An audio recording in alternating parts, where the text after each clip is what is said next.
For thousands of years, humans have passed on knowledge through the process of storytelling. Right back into the dawn of time, there would be families that would sit around campfires, and they would bequeath knowledge. Father would teach son, mother would teach daughter. This is how knowledge was passed on. Then, with the advent of the written word, we became able, all of a sudden, to take knowledge and transfer it to a physical, recordable media. First time in history, beyond this concept of songs and stories and legends.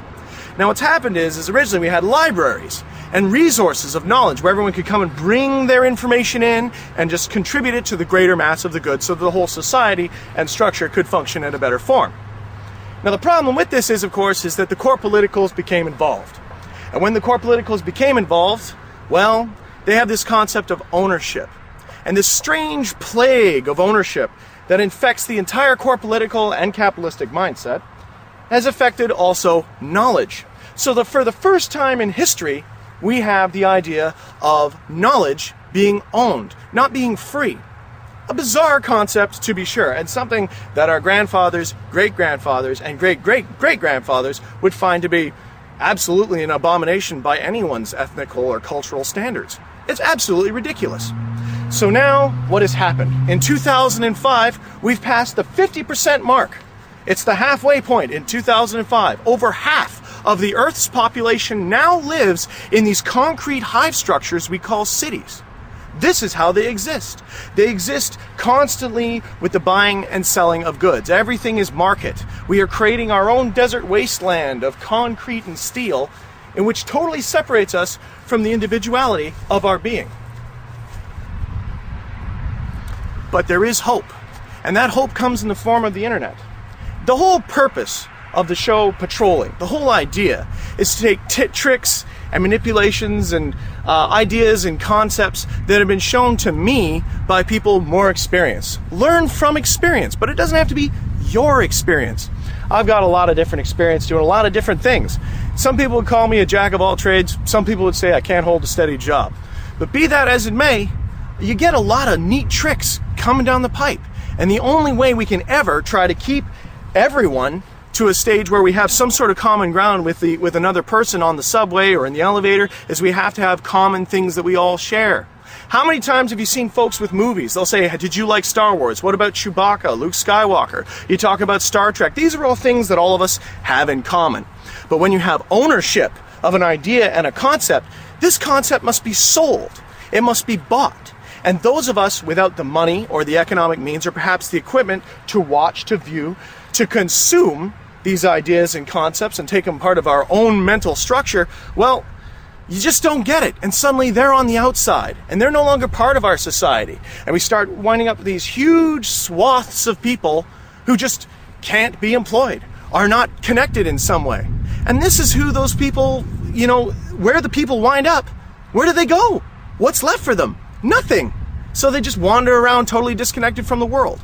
Patrolling is a concept about adapting to your environment. You have to take the knowledge that you want, use what you can, and leave what you don't. Like a smorgasbord. It's free for everyone. Everyone can use the knowledge that I'm talking about here. There's a lot of stuff that comes from soldiers. A lot of stuff that comes from the military. And the reason why I teach that is because it's functional and it works. There's nothing quite like being able to look after yourself and being able to look after yourself, teach others to look after themselves. I encourage that all of these programs and these shows be given away freely and distributed freely because as of 2005, we've moved to the concrete megastructure. We've moved to the hive mentality. We can no longer exist as in simple symbiosis with nature because too many of us have decided to go the other way. You got to learn from experience, but it doesn't have to be your experience. Learn from my experiences. Learn from other experiences in the community. Because if you don't, well, the story is you have to adapt or die.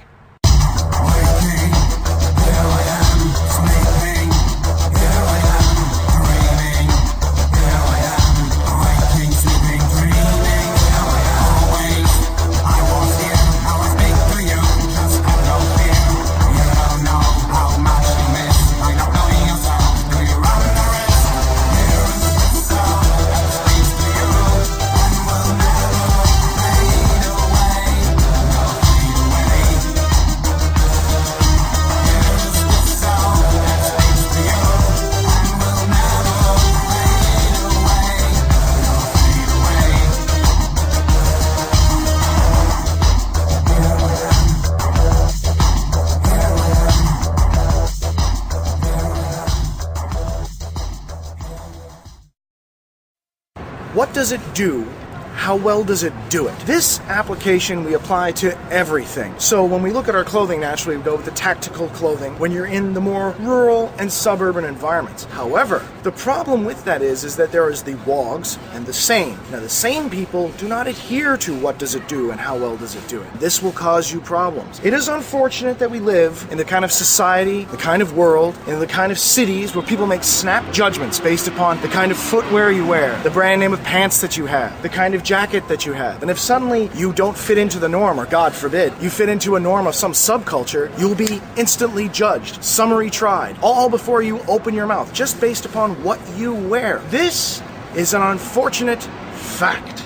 There's nothing we can do about this. Now, there are certain advantages to wearing camouflage clothing in the city. For example, if it'll survive in the bush, you know it'll survive in the urban environment. The chances of your combat pants becoming ripped, the chances of your boots becoming damaged, the chances of your jacket becoming horribly frayed are next to impossible here. The amount of wear and tear you put on tactical gear in the city is minimal, so it'll last you forever. However, within the city you must be employed, you must have social contact with people, and in the current political and social climate, you find that wearing more and more tactical clothing starts people getting a little bit more afraid of you, and this can work to your disadvantage. You must remember the purpose of camouflage. The purpose of camouflage is so that you are not seen. The best way not to be hit, not to be targeted, is to not be seen. It is vital that we realize that part of being who you are is being strong in yourself. A lot of people wear combat clothing, a lot of WOGs to draw a lot of strength from dressing to set themselves apart from society, and that's a good thing. That is a good thing. It's individualism. But if it's individualism expressed that costs you, that's something you want to be aware of. Just because you don't happen to wear your camouflage pants one day, that doesn't mean you're not a WOG. You have to stop thinking like you're some teenager, and you have to start thinking like an operative. You have to think to yourself, how will this affect me? How will people's notions of me change as I walk around in an urban stroll, dressed inside my woodland camouflage? Yes, the material is good, and yes, I will definitely be able to survive. You wish to be gray. You want to blend into the background. You don't want to stand out and have people go, oh look, there's a wall. The whole point of not being hit is not being seen. The easiest way not to get hit or to get targeted is to not be seen. This is obvious. This is a simplistic fact that anyone in the world could tell you. Yet we seem to forget that when we're in the city. When you're in the city, there's a lot of influences.